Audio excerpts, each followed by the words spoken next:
All right, sit down, buckle up. It's time to talk marketing. All right, so my talk is Twitter is dead, but your game isn't. Fascinating. I know. What does that mean? We shall see. So, hello, I'm Arimia. Uh, I have been making VNs for, dear God, about 8 years now. It's terrifying. Uh, um, I've been making VNs for a while. My last releases were in 2021, and I'm currently working on a couple more with my own studio, Crystal Gameworks, and I've been doing the marketing for Studio Alon for the past 2-3 years. It's been a bit. So yeah, that's a bit about me. But now a bit about Twitter, everyone's favorite social media. Did you know that Twitter is dead? That's right. Wait, what do you mean you can still log in? Okay, well, Twitter as we know it is dead, okay? Now, what do I mean by that? The Twitter that we knew as of last year, it's gone. It ain't coming back. There's several reasons for this. I'm not going to go into the specifics because I think we all kind of know what's been going on. But basically, the goodwill has been burned for the app. People have been leaving it. People are just not quite sure of even if it's stable anymore. A lot of the third-party services that people used for Twitter to make it more accessible, more readable, or just to use it are now defunct thanks to new policies. The site is growing increasingly buggier every day. It's actually fascinating, honestly, that it still works. And new features are being added every week, and other features are being removed every week with no notice. It's not great. And that's why the Twitter that we had like a year ago it's not coming back. You can't really undo these things, especially the goodwill being burned. So we have to deal with the Twitter that we have now. But guess what? This can happen to any social media.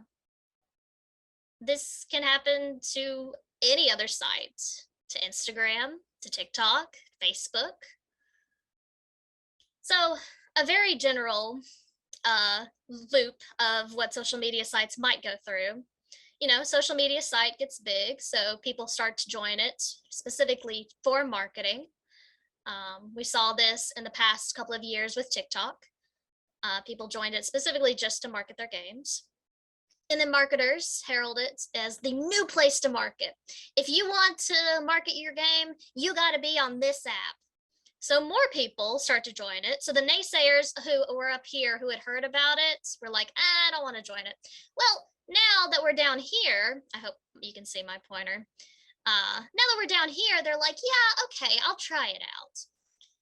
Then the users become more aware of the ads. Site hits the peak popularity that's going to hit. More rival media sites are created because for every like one that works, there's like 100 that fail. But rival social media sites are always going to be created. Then some of the users from this first site way up here are going to go to this new rival site, and so on and so on. Now, this doesn't mean that social media sites are going to die in the sense that they are just going to all just go offline as soon as their users start fleeing. No, we've seen like with Tumblr that they can last for quite a while even after they are quote unquote dead. But sometimes sites do just go offline. Like remember when Vine was a thing? Yeah. Remember Musically, which is now I think is TikTok. I forget if they like make like it's the same app or something, but they come and go. Google Plus, yeah. They are really just can come and go. But there's some other cases, you know. What if TikTok gets banned in the United States tomorrow? They've been talking about banning it for months. What if your Instagram account gets banned? you know. One of my accounts, mine and several other developers, the past few months, our TikTok accounts were at risk of getting deleted because people kept falsely reporting them. And I mean, what can you do about that? Sometimes it just happens.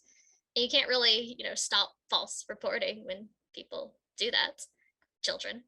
But what are you going to do? Are you going to simply move on to the next social media platform? Are you going to try to rebuild elsewhere? What are you going to do if it happens again? How long will you do this until you have to set up a more permanent base like a newsletter or a website? Now, this talk isn't going to be about the volatility of social media and how you should have some kind of permanent website, which you should. Please make like a newsletter or a website somewhere that you have more control over. But instead, once you have to move on to another social media, what are you going to do? Well, you need to learn how to pitch your game. Anywhere and everywhere, you need to have a solid idea of what you are marketing, okay? Let me ask you two questions. Why are you making a visual novel? Why? I'm going to ask that now. Why are you making a visual novel? My next question. Why should people care?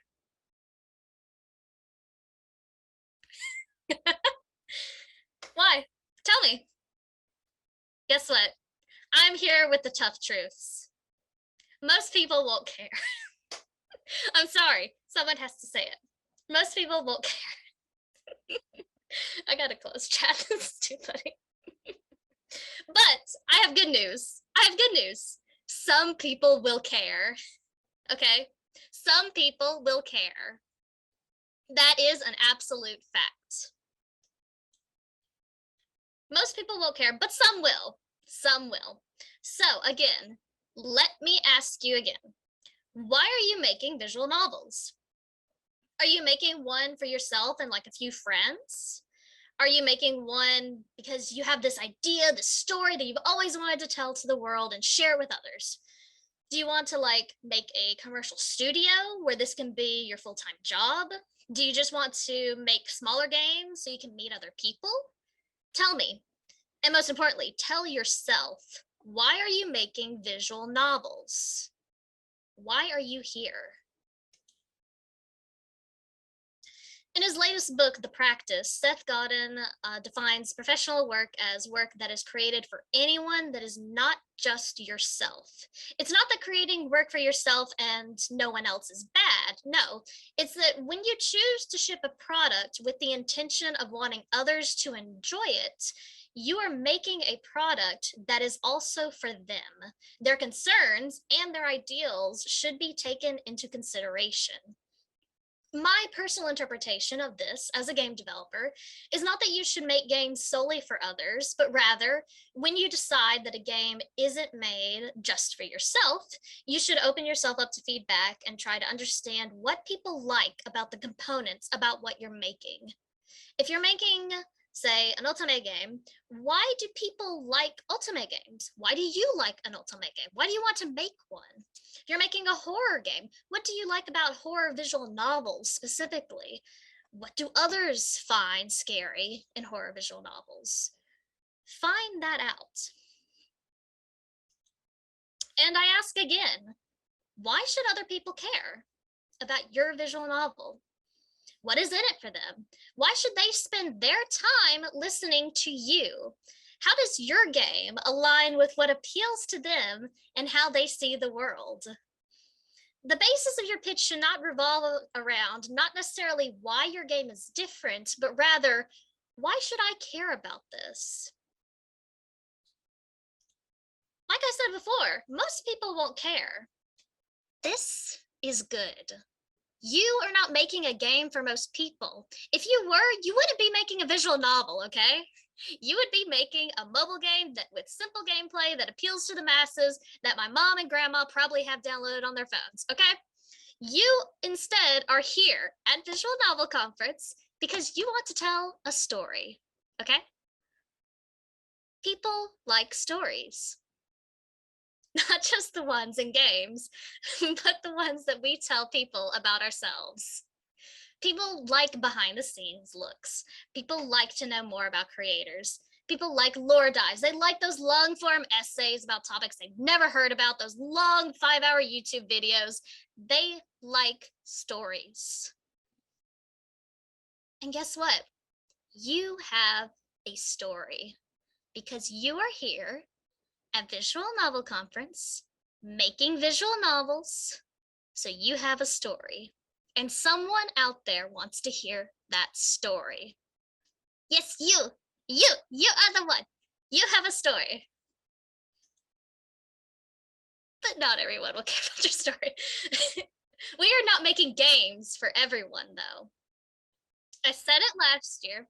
I'll say it again. Your target audience is not everyone. So, I'm laughing because I keep reading chat.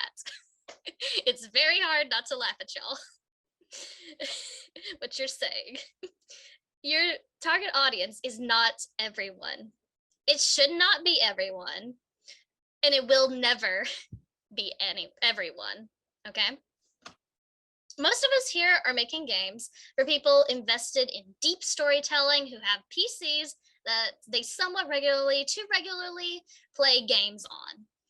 That alone takes out wide groups of people, okay? That alone means you are not making a game for everyone. But we need to go further, okay? As an example, at Studio Elan, we make LGBT plus games for LGBT plus people with all of our casts are very women and focused. So non-queer people can play our games, sure, but our main audience is queer people, specifically sapphics, a large amount of whom are trans. We pitch our games as being for sapphics in a multitude of ways, such as focusing on good representation and a voice of authenticity in our posts. Not everyone cares about that, but our games are for the people who do. And that's what you should take out of that.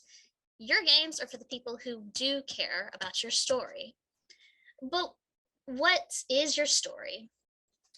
Your story will depend on you. How do you resonate your game, your process to others? Will you relate to them? Let's say you're an Ultimate developer. Maybe your story is that you love Ultimate games. You've always loved playing them, but you want some that are in English with characters that look like you, have a similar background as you do.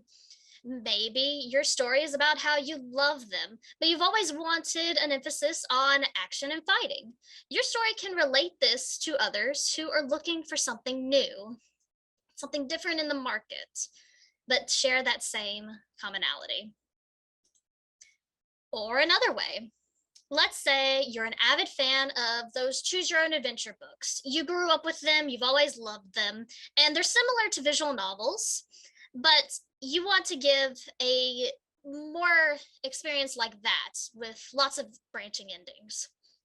Your story could be how you grew up with those and relate that to others who also grew up with those books. Your story could be about how you want VNs with features that wildly branch stories, and every playthrough is different. Your story is yours, but how you voice it to others depends on it. Will you focus on how you grew up with these kinds of games? Will you focus on how these are the kinds of features you want to have in your game? It's your story. It depends on how you want to tell it. If you're still struggling, my favorite thing is to look at other social media, other developers' social media accounts, check out their websites and see how they are pitching themselves to their players. Are they saying that they're just an indie studio?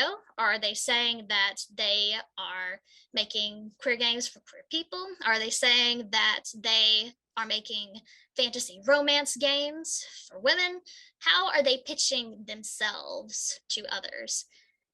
And how is their story coming out through that? So my last question, what is your story? Your story is based on the answers from the 2 questions I've asked you several times. Why are you making visual novels, and why should people care? We each have our own stories, but it's up to you to how to tell it. So how are you going to tell it? Thanks for listening. I hope that wasn't too downtrodden. I hope that was not mean. You have an audience. You do. It's just not everyone. And that's good. Could you imagine if you had to market to everyone, like including grandmas and stuff? That would be horrendous. It's good that your audience is not everyone. Everyone is slowly coming back to life from being murdered. No. You've been watching the chat. You know exactly what's been going on in this. Okay. Is anyone alive enough to actually have a question here? Why did you air your talk while German 95 is live? Oh no, I'm sorry, Germa. Well, we can watch the VOD later. Don't worry. One person will like your VN. Yes. There will always be at least one person who likes your VN. And if you share your story authentically enough of why you are making it, you will find that person. Marketing to those who care is already hard enough, but with all these sites currently being used for marketing like Twitter and such, it can be overwhelming. Would you recommend getting someone to tell your story in marketing, or best to handle it yourself? So I believe this question is asking, should you get a marketer or do it yourself? As someone who does marketing for a studio, I think it's a bit of both. So getting someone to do marketing, first off, is very hard to find. Second off, you have to trust them enough, both with the medium that you are with, to know the kinds of ins and outs. Because one thing that you will see a lot of times with people coming in to visual novels from other mediums who are not used to visual novels is that they like, there's a lot of slip ups. It's the kinds where, like on Kickstarter, you'll see, we're not making a visual novel like those romance games where you date cardboard characters. Like, obviously you don't want that. So finding someone who avoids all of that is already a challenge, but I do think that team leads should have at least some idea of how to pitch their games. Now, whether or not that's something you workshop with a marketer and work through with them so that both of you understand that, I think that's good as well. I don't think there's anything wrong with getting a marketer, though, as long as you can work with them and trust them. Question, what are some of the onboarding documents to keep in mind for hiring a social media manager? They should have an idea of what social media accounts they are going to run, as well as I have a brand guidelines document. I will get there, Nye, shut up. Guidelines document that has all of your games, how to word things. So we have certain words that we use, certain words that we avoid using, emojis that you associate with different games. If you look at the tweets for Alon, I have very specific emojis I use for different games, which is just my own little thing, tiny little touch. But also have basically just a guideline of how you want them to go around posting things, and different ideas for them to post, such as what kind of content you want them to post. If you have a Patreon account, how often you want that kind of thing to pop up, and how often, like what they are allowed to spoil, quote unquote. There's a lot about that, but essentially giving them some kind of document to reference if they need to for what they're allowed to post. Question, how would you suggest we figure out what kind of person likes what we would want to make? How would you suggest we figure out what kind of person likes what we would want to make? So that, I would say, why do you like it? Figure out why you like it, and if you are the target demographic for that. For instance, I am a shonen junkie. I am not the target demographic for that. So I had to figure out, okay, well, why do I like it? Who is the target demographic that is not, well, not the target, obviously the target demographic is boys reading that stuff, but try to figure out like why you enjoy this and where you can find other things like yours. So Ultimate games, I always go back to that because it's what I used to make. You can find a lot of examples of those on Itch and Steam. You can see the reviews for them, see who is playing them. You can join the kinds of Discord servers, forums. There are a couple of Ultimate forums I think that might still be active. They're mostly on Discord now and Facebook. Any kind of groups of people. If there are any big games, so like if you're a science fiction developer, maybe you want to join like some of the subreddits and groups for like the nonary games, things like that, Steins Gate, any of those kinds of groups, and just see who enjoys those games. I hope that helped. Basically, market research is really just like looking into who is playing these games by looking up where the games are, who is talking about them, are there any communities that talk about them, what are the kinds of streamers that play them, things like that. Okay, I think I have time for one more. I'll try There to be was an quick. orange question from someone, Alaric. Hold on. Yeah, Alaric. For Someone someone, trying to market a story that truly, honestly, really deeply is about the importance of choice, emphasis, and letting players tell their story and promoting the strength of VN. Is there an angle for that kind of marketing?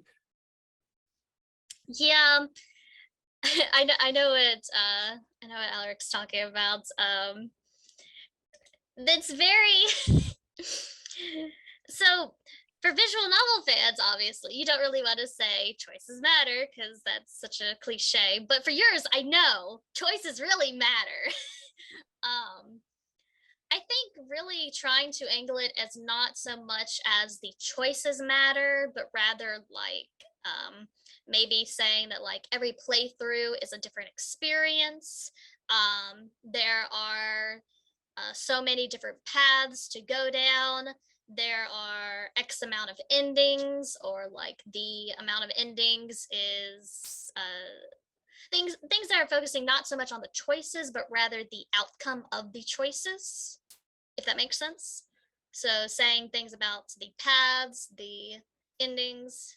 Yeah, the phrasing. Yeah.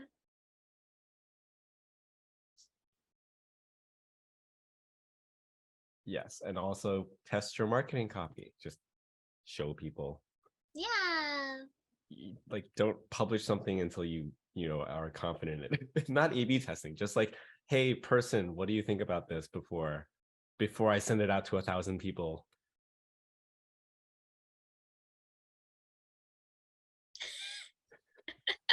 What is that emoji? It's like a gay pride hands.